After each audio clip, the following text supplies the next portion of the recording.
আসছি, দেখেও তোমরা রেডি করো না কেন?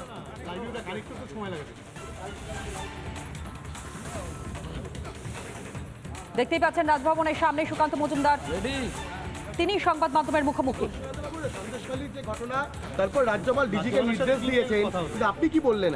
দেখুন, শুধু সন্দেশখালি নয়, পশ্চিমবঙ্গের বিভিন্ন জায়গায় গণতন্ত্র, ভারতবর্ষের সংবিধান, ভারতবর্ষের ইন্টারনাল সিকিউরিটি এবং সর্বোপরি ভারতবর্ষের সার্বভৌমত্ব, সোভেনিরিটি যাকে আমরা বলি ইংরেজিতে, তা কিন্তু চ্যালেঞ্জের মুখে পড়ে যাচ্ছে। সন্দেশখালিতে যে ঘটনা ঘটেছে, কেন্দ্রীয় বাহিনী এবং কেন্দ্রীয় এজেন্সির উপর যে আক্রমণ, মাননীয় গভর্নর সাহেবও অত্যন্ত কনসার্ন। উনি বলেছেন যে বাংলায় এইভাবে গণতন্ত্রকে বা কনস্টিটিউশনের মকারি, উনি যে ইংরেজিতে শব্দ ব্যবহার করেছেন সেই শব্দটাকেই সরাসরি আপনাদের সামনে তুলে ধরছি, যে কনস্টিটিউশনের মকারি হতে দেয়া যাবে না, হতে দেয়া হবে না। এবং প্র্যাকটিক্যালি যেভাবে বাংলা চলছে এই মুহূর্তে, আমারও মনে হয় যে ভারতবর্ষের সংবিধানকে পদলেহিত করা হচ্ছে, ভারতবর্ষের সংবিধানকে চূর্ণ বিচূর্ণ করা হচ্ছে বিভিন্ন জায়গায়। সুকান্তদা, তৃণমূলের একজন যুব নেতা, তার এত প্রপার্টি এবং লাগাতার সে বিভিন্ন জায়গা বদল করে করে পালিয়ে বেড়াচ্ছে, রাজ্য পুলিশ কি করছে তাহলে?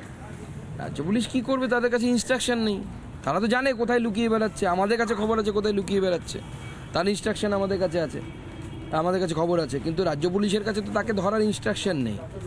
এর আগে তো মাননীয় মুখ্যমন্ত্রী একসময় একটি বিশেষ টিভি চ্যানেলে বসে এনার নামে দরাজ সার্টিফিকেট দিয়েছিলেন। এই নাকি জনগণের কাছে খুব প্রিয়, জনগণ অত্যন্ত জনপ্রিয়। এখন তো দেখা যাচ্ছে সরকারি জমি পর্যন্ত লোকের কাছ থেকে দখল করে নিয়েছে, পাট্টার জমি দখল করে নিয়েছে। এরা বাংলাদেশে জামাতের সাথে যোগাযোগ রাখে, বাংলাদেশ এবং ভারত দু জায়গাতেই থাকে। হয়তো খোঁজ নিলে দেখা যাবে যে বাংলাদেশেও হয়তো ভোটার কার্ড থাকতে পারে। এবং সেই জন্য এখন যা পরিস্থিতি আমরা দেখলাম, মনে হচ্ছে বাংলার জন্য তো এনআরসি আসামের থেকে বেশি প্রয়োজন। কে ভারতীয় আর কে ভারতীয় না, কারা রোহিঙ্গা এখানে এসে বসে গেছে, যা পরিস্থিতির দিকে এগোচ্ছে, বাংলাকে যদি বাঁচাতে হয় এনআরসি করতে হবে, তো তাহলে বাংলা বাঁচবে না আগামী দিনে। রাজ্যপালের সঙ্গে কি আর অন্য কোনো বিষয় নিয়ে আলোচনা হলো না, শুধুমাত্র ল অ্যান্ড অর্ডার নিয়ে আলোচনা হয়েছে? আমাকে যেভাবে কুচবিহারে দিনহাটাতে আমার কর্মী আহত, তার বাড়ি যাব, সেটা পর্যন্ত যেতে দেওয়া হলো না, যা পরিষ্কারভাবে গণতন্ত্রের উল্লঙ্ঘন। সেই বিষয়টি আমি মাননীয় গভর্নর সাহেবকে জানিয়েছি মৌখিকভাবে। আরেকটা বিষয়, যেখানে ইডি আক্রান্ত হলো, ইডির অফিসাররা মার খেলেন, সেখানে ইডির বিরুদ্ধেই বিভিন্ন ধারায় নাজার থানায় অভিযোগ দায়ের হয়ে গেল এবং এফআইআর হয়ে গেল। সেই কি বলবেন? দেখুন, সত্যজিৎ রায়ের বহু পুরনো সিনেমা আছে, আপনারাও দেখেছেন, হীরক রাজার দেশে দেখুন, তাহলে বুঝতে পারবেন কি হচ্ছে। যে ভালো মানুষ সে অন্ধকারে থাকে, আর মন্দ যেজন সেজন সিংহাসনে বসে, সেটাই চলছে। হীরক রানীর রাজত্ব এখন, রাজার বদলে রানী হয়ে গেছে আর কি, আর কিছু পার্থক্য নেই। তদন্তকারী সংস্থার বিরুদ্ধেই যেভাবে অভিযোগ করা হচ্ছে, এক্ষেত্রে কি মনে হয় চাপ সৃষ্টি করার জন্য এভাবে চাপ সৃষ্টি করার চেষ্টা করছে, পারবে না। কারণ কেন্দ্রীয় সরকারি সংস্থা মানে তা ভারতবর্ষের সংবিধান দ্বারা পরিচালিত হয়। ভারতবর্ষের সংবিধান এত ঠুনকো নয় যে মমতা বন্দ্যোপাধ্যায় দুটো মামলা করে ভয় দেখিয়ে দেবে, তাতে ভারতবর্ষের সংবিধান ভয় পেয়ে যাবে। এর উপযুক্ত ব্যবস্থা হবে, আমার পূর্ণ আশ্বাস আছে সরকারি সংস্থাগুলোর। রাজভবনে একটা অভিযোগ এসেছে, শেখ শাহজাহান নাকি বর্ডার ক্রস করেছে এবং পুলিশ ও রাজনৈতিক নেতাদের মদতেই সেটা করেছে বলে একটা অভিযোগ এসেছে। কিন্তু শুভেন্দু অধিকারীও বলেছেন তিনি এখনো পর্যন্ত বর্ডার ক্রস করতে পারেননি। দেখুন, আমাদের কাছে খবর যে বর্ডার ক্রস করার চেষ্টা করেছিলেন, তো স্বাভাবিকভাবে এখন আমরা খবর পেয়েছি প্রথম দিন উনি বর্ডার ক্রস করার চেষ্টা করে পারেননি। পরবর্তী সময়ে কি হলো, কারণ বর্ডারও তো পোরাস করে রেখে দেওয়া হয়েছে এবং ওই সমস্ত এলাকাতে border too much porous.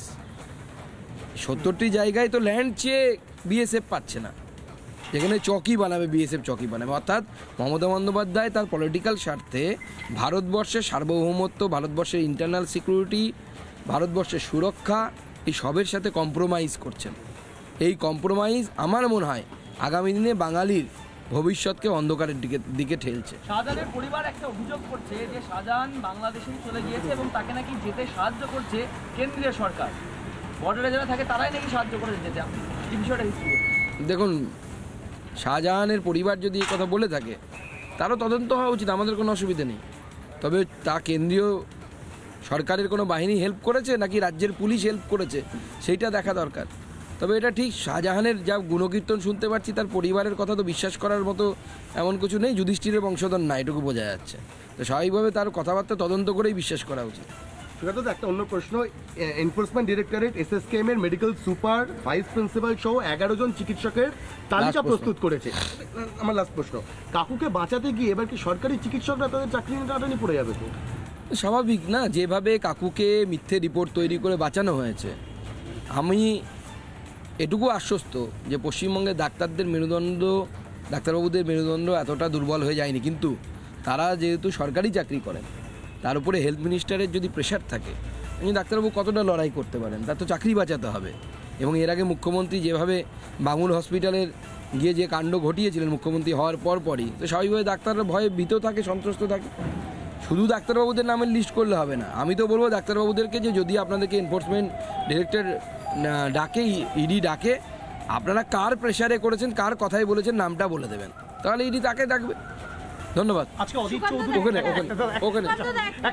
Chowdhury অদিত চৌধুরী আর মমতা বন্দ্যোপাধ্যায়কে একটা চিঠি দিয়েছেন যে অ্যাসপিরেশনাল ডিস্ট্রিক্ট থেকে জেলার 5টি জেলা বাদ, রাজ্যের 5টি জেলা বাদ গেছে শুধুমাত্র রাজ্যের গাফিলতির কারণে, যেটার থেকে কেন্দ্রীয় যে সুযোগ সুবিধাগুলো সমস্ত বঞ্চিত হবে। না, এটা এ তো নতুন নয়, আমি তো কবে থেকে যাচ্ছি। আমার নিজের জেলা অ্যাসপিরেশনাল ডিস্ট্রিক্ট, ভারতবর্ষের 113টির মতো, 113টি বা 213টি এরকম জেলা আছে যারা অ্যাসপিরেশনাল ডিস্ট্রিক্টের মধ্যে ছিল। পশ্চিমবঙ্গ সরকার অ্যাসপিরেশনাল ডিস্ট্রিক্ট প্রোগ্রামে অংশগ্রহণই করেনি।